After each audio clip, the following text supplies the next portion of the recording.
पंचतंत्र की कहानी। जादुई पतीला।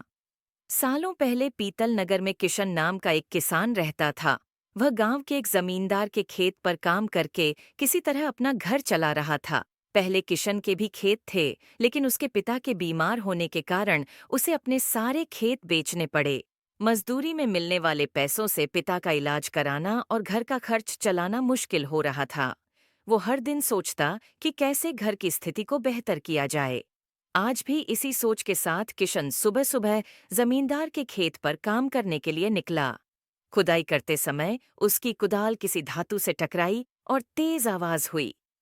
किशन के मन में हुआ कि आखिर ऐसा क्या है यहाँ। उसने तुरंत उस हिस्से को खोदा तो वहां से एक बड़ा सा पतीला निकला। पतीला देखकर किशन दुखी हो गया। किशन के मन में हुआ कि ये जेवरात होते तो मेरे घर की हालत थोड़ी सुधर जाती।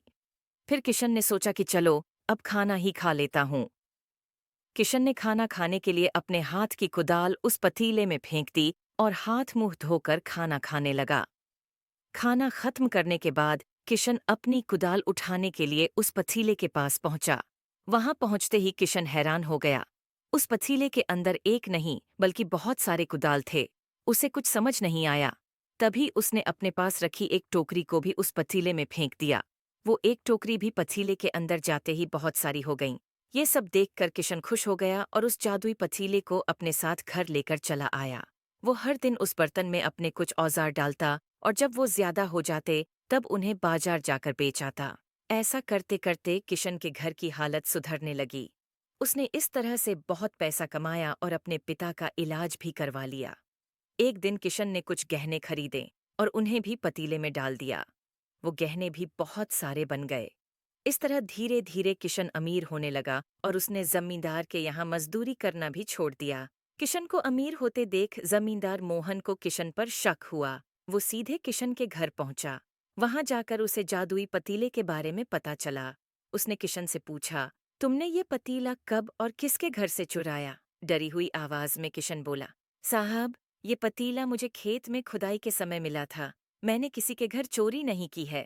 खेत में खुदाई की बात सुनते ही जमींदार ने कहा, यह पतीला जब मेरे खेत से मिला तो यह मेरा हुआ। किशन ने जादुई पतीला ना लेकर जाने की बहुत मिन्नतें की, लेकिन जमींदार मोहन ने उसकी एक नहीं सुनी। वो जबरदस्ती अपने साथ वो जादुई पतीला लेकर चला गया। जमींदार ने भी किशन की ही तरह उसमें सामान डालकर उन्हें बढ़ाना शुरू किया।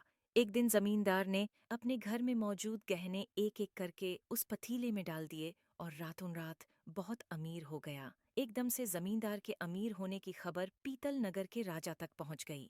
पता लगाने पर राजा को भी जादुई पतीले की जानकारी मिली।